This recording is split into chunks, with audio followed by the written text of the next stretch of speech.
So, hi everybody, my name is Allison, and I have not really been a big, talker or to do these kind of videos, but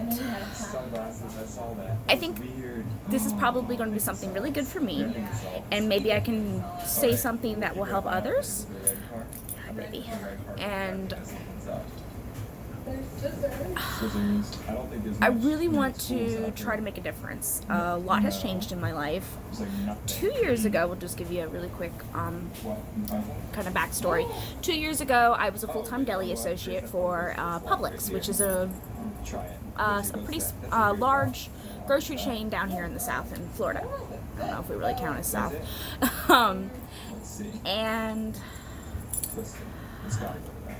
what began in January of 2018, I genuinely thought I was dying. I was sent into the hospital with a heart rate of 160s, blacked out in the ambulance.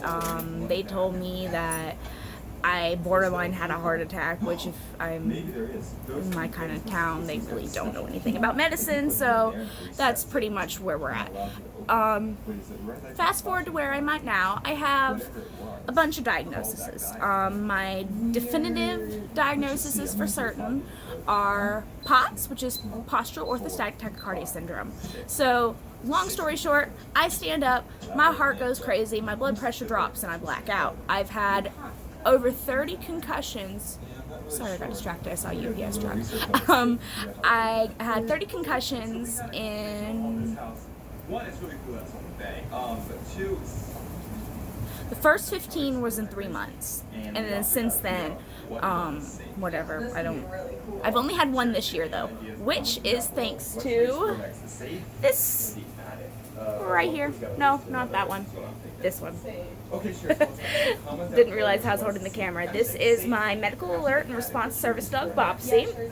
This is her daughter, Callie, who will be a medical response service dog for an autistic child, who is my daughter. So I'm kind of excited about it. It's a lot of fun. Training a service dog is not something that I would recommend for everybody. I think it really takes a special person and a special situation to make that happen. For us, it has been fabulous. I own and train my dog, and of course, we're always training, we're always learning new things, but she has made my life so much easier. But that's kind of where my conversation is going today. Yesterday, I actually still have my bracelets because I'm really bad about taking these off. I don't want to see them. So that's probably easier. My fall risk, my allergies, and when I was admitted because I had a procedure yesterday. I go to the Mayo Clinic in Jacksonville, Florida. They are an absolutely fabulous facility. I love the doctors, I love the nurses, I love the care, I love the fact that they know what dysautonomia is, which I realized I got sidetracked and didn't mention all my health issues, but that doesn't really matter. I'll probably do that in another video. So what I'm doing with this is I want to discuss bringing your animals that are not legally allowed in public into public. It probably doesn't feel like a big deal. What is the big deal? Let's talk about that. So, by law, the American with Disabilities Act states that a service animal can accompany their disabled handler pretty much anywhere that the regular public can go. The only omission are sterile environments, which not really everybody can go. So while I was under anesthesia yesterday, my mom was handling Bopsy for me, which is also legally protected. Or churches, because churches are separate from federal law. I think it's very ironic that the religious places are the ones that can discriminate against the disabled, but not my problem. I don't go to church. So, while I was at the Mayo Clinic, the very first thing is I'm I'm talking with my mom, and she's driving me there, and we're discussing service animals, and she goes, you know how tempted I was to borrow one of your vests so we could spend some time with Teddy, who was my Pomeranian, who I gave to my mother because he is child reactive, and I have 2 kids, so that wasn't working.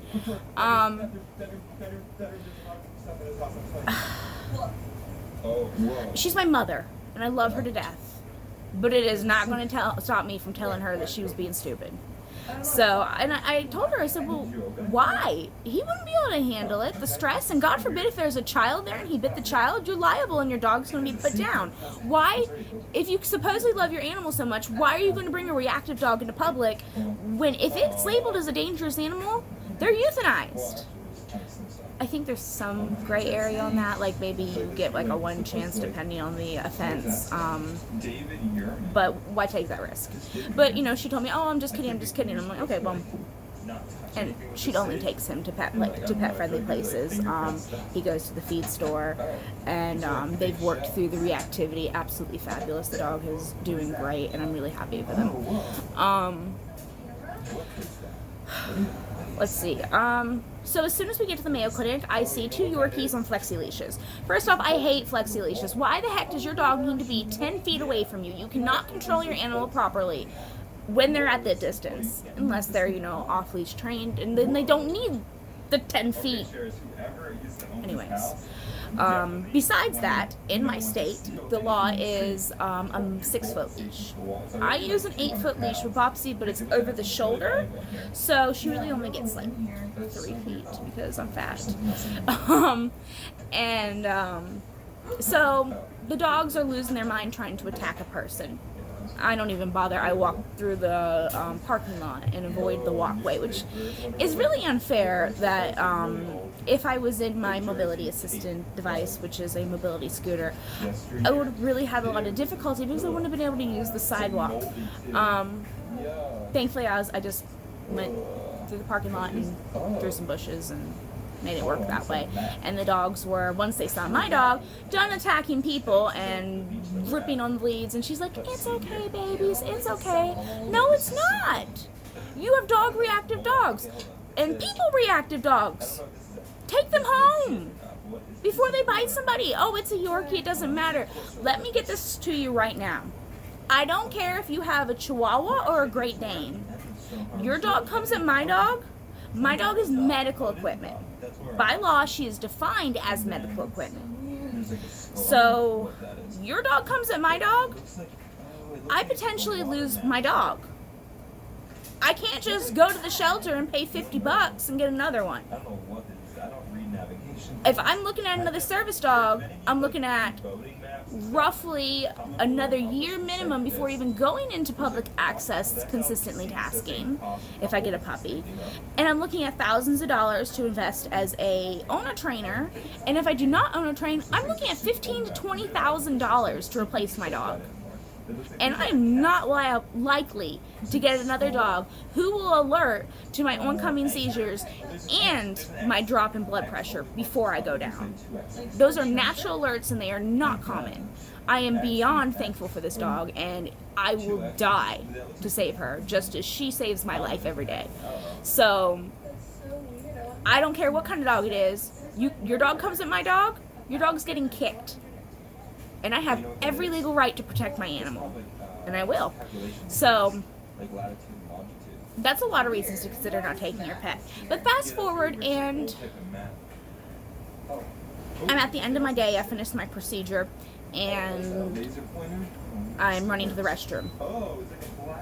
I hear what sounds like a small dog screaming, like just losing its ever-loving mind. And I don't know if it's contained. I don't know what's going on. So Bopsy kind of was uncomfortable. She trotted forward a little bit and then corrected herself, but then she did a yawn, which is a stress sign, and she does not stress in public. The reason being for this, and it makes me feel bad for her, is once we saw the dog is when this began. The dog was in a carrier, ripping at the carrier, trying to tear it apart. It was in a cloth carrier, trying to tear it apart to come at Bopsy. The last time we had seen a small dog in a carrier, it got loose, landed on my dog, and bit her. It bit her and actually ripped fur out in her bow. The lady's excuse at that point was the dog was coming at my child. My child was behind me. Bopsy ended up taking the bite, and I'm thankful for that because it would have been worse damage to my child. And Bopsy has not been reactive for it, but she did have a moment where she spooked, and that's distracting my service animal because you're bringing this aggressive creature in. So I went to security, and this is where Mayo Clinic disappointed me, and I contacted their patient affairs, and I will be pursuing, hopefully helping them understand the laws, basically. So when you go into a non-pet friendly place, which I want to add, the Mayo Clinic allows therapy animals. They are also trained to handle public. They do not task, they provide comfort. A therapy animal cannot go anywhere in public, just anywhere. Like, they have to be approved by the facility. I think therapy animals are fabulous. I don't have a problem. Those dogs are probably more well behaved than most service dogs people claim to have. But they didn't do anything. This gentleman just walked by. He goes, "Oh, it's in a carrier." When I go into an establishment that is non-pet friendly, a business may ask me two questions. First, is that a service animal? Two types of animals are federally recognized: service miniature horses and dogs. Obviously, I have the dog. She's a better fit for me. The second question is, what task or tasks does your animal perform? Depending on how I feel, I may rattle off everything she knows. And sometimes medical alert and response. Legally, that is enough. In some states, it is punishable a felony offense to lie. So don't get an idea by my video that you're going to be saying, "Oh, medical alert and response," if your dog is not task trained. Because I hope to God you get every bit of punishment that comes towards you. Now, more reasons to not bring an animal into public that is not trained to handle the situation, aside from the fact of trying to eat my poor poodle. It's always the little ones. But anyways, pottying incidents. You could risk. I'm so distracted by all the delivery trucks. I don't even think I have a package coming in, but it just sounds exciting. Mostly at the time I'm at home, so everything is delivered here. My laundry soap, my bath soap, like pretty much you name it, it comes through the mail. So I don't think I have anything coming today. Actually, I do. I have an Amazon package. So anyway,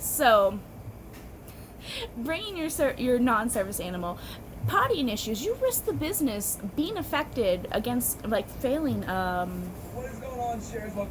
health department examination because there's feces on the floor. And you caused that. Okay. You let everybody go meet your dog and pet them and play with them. Even as a service animal, if somebody pets your animal and has an allergic reaction, guess who's liable? The handler. Which is one reason, even though I have a hypoallergenic dog, I don't let very many people pet her. I've been cussed out for this, and it is what it is. You can kind of read a person, and if I have the spoons and I feel well, that's not something I mind, but I am very limited on who I allow because I don't need somebody saying. I've heard one where it was a genuine service dog and the child ran away screaming, "Mom, it bit me, it bit me." Thankfully they pulled video footage and they were cleared, but I don't want to be responsible for that. And especially if you have a non-task trained service dog, you're a lot more likely to have people trying to even lie to cause you trouble. Or what if your dog is frightened, they're very liable to do something that they're not typically that they do not do. So if your dog is frightened, they could bite somebody. One time in Disney, it was about February. We were going through Disney as our first time, and I was really excited. By the way, Disney absolutely sucks. I went during spring break, so it was my fault. That means we went in March. So some gentleman, some poor excuse for a man comes by and rips her up by the tail, and She yipped and moved forward and then stayed in a heel still because she was doing a back block behind me. What possessed this man to literally harm my dog, I do not know. But natural dog reaction would have been to bite the fuck out of him. I wanted to bite the fuck out of him, and I'm a person. And so your dog has to be prepared for some crazy things. One time in the library, I felt my leash kind of jiggling. I looked under the table. There was a 1-year-old child asleep on my dog. My dog was thrilled. But you really have to be prepared. People are weird. People do really strange things, like really gross things, like get down on their knees in your dog's face and like, aren't you a cute little baby? No, get out of my dog's face. That's disgusting. Like, she doesn't want you. I don't want your nasty mouth on her because she kisses me. And another thing, my neurologist says most definitely an autoimmune issue. We're almost certain lupus, but my positive result was low positive. So we're retesting, but I have the rash will show up occasionally, but there's also a question of mast cell activation syndrome. So rashes are kind of a meh. So your germs could genuinely kill me. I mean, that's very dramatic, but depending on what kind of germs and how my immune system's handling at that time, that's really dangerous. I'm supposed to wear a mask in public. I don't. It makes me sweat, and I know it's not a good excuse, but it's the reality. So I guess since I'm still blabbering, and if you guys are still watching, which I'm not sure, I'll talk a little bit about my diagnoses. So my first diagnoses were PTSD, which I was diagnosed with prior to any of my other nonsense. I don't really want to go into depth with it. I suffered abuse from a child counselor, and it was a CPS worker. So ironically with that, there was no genuine cause for the CPS case. My mother took excellent care of me. There was nothing that I believe that worker kept it open just to continue abusing me. So, wow, I didn't plan on going into that. I might edit that out. We'll see. Aside from that, I have POTS and NCS, which is neurocardiogenic syncope, which is basically another form of dysautonomia that literally means I pass out, pretty much. It's a lot more complicated than that, but I do not have the spoons to go into detail. So I also have fibromyalgia and neuropathy. Fibromyalgia is a nerve condition that causes widespread pain. Downfall to that is the pain causes inflammation, which then causes fibrous tears in the muscle, which causes more pain. Absolutely brilliant. I also have neuropathy, which is a burning and tingling sensation in my feet and hands. One fabulous thing, I'm on 150 milligrams of venlafaxine once a day, and my nerve pain is 0. It does not help with fibro. I'm not sure really anything helps fibro 100%. I have good days. Today's kind of a decent day. I feel really crummy, like my stomach really hurts. I had a biopsy of my stomach yesterday, and I can't eat. Having trouble holding down water. I mean, it's expected, so I'm just feeling kind of crummy. More diagnoses. I have myoclonic seizures, which are really funny seizures because I genuinely just look like a junkie. Half my face will twitch, my arms will twitch. It's very strange. And then I also have another kind of seizures focal seizures, which I couldn't remember the name yesterday. And they're not common for me. I haven't had one since the venlafaxine until 4 days ago, and I lost entire vision in my right eye for about 2 hours. And I think the scariest part of that is the fact that I wasn't phased. I was doing dishes and I was like, cool, I have an excuse to stop the dishes. And I just I went to bed, woke up, and my vision was back. So that's kind of the worst part, that I'm just like, okay, another weird symptom that would terrify somebody. Cool. I also have 3, 2, 1. I don't know, did I mention chronic migraines? Chronic migraines that will also cause vision impairment and dizziness. Fabulous. Okay.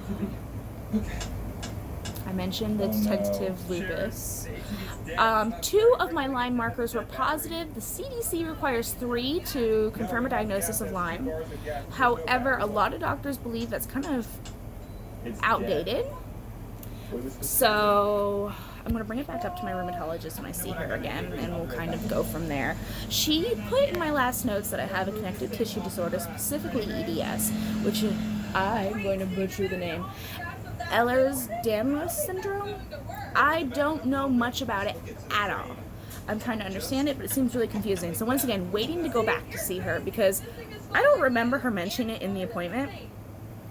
But also, one of the side effects from fibromyalgia and dysautonomia is brain fog, which basically I have forgotten my name, my birthday, I've gotten lost, I forgot how to turn on my car once, which was really scary because I was just sitting there crying because I didn't know how to turn it on. It's a push button start. What also majorly affects that is all the concussions I've had. I've lost a lot of. I'm stupid. Like literally, I don't have a better way to put it. I used to be pretty intelligent. I was in college classes through high school.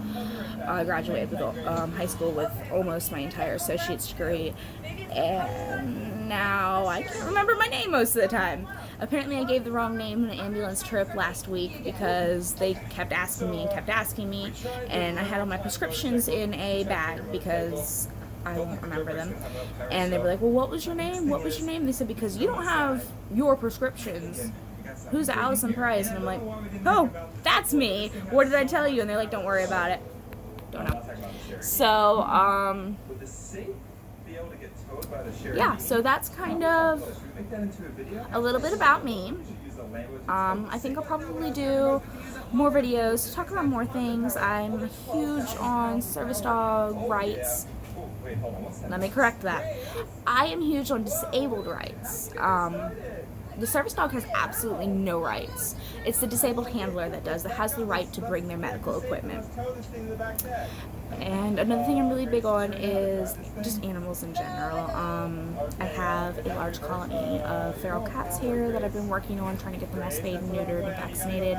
We just found out that the colony is all positive for feline distemper, which I say is like a contagious dysautonomia, but it's really not. But it affects the central nervous system, the gut. So I have one that's really, really wobbly who's being adopted by a vet tech who I love to death. And then I have one who has no use of his back legs. And his name is Fish because he looks like a fish out of water. And we're working on getting him a wheelchair. And I got to talk to my husband and letting him stay. My husband says he hates animals and also had that cat in his bed sleeping with it before I got home last night. So that's a little bit about me. I didn't really plan on talking about me. I wanted to talk more about service animals and fake service animals. But I will also add, I am 23. I am a mother of 2. And I'm disabled. I spend most of my time at home. That's pretty much it. Thank you for watching this. If you went through 20-something minutes of this, I am more than grateful for you. Please drop a comment. Let me know something you'd like to hear about, something you'd like. I have a lot of free time when I have the energy. Sometimes it can be even just exhausting to pick up my phone. So please forgive me if I'm not quick to respond, but I will get to, and I appreciate that. Thank you so much for watching this, and have a great day.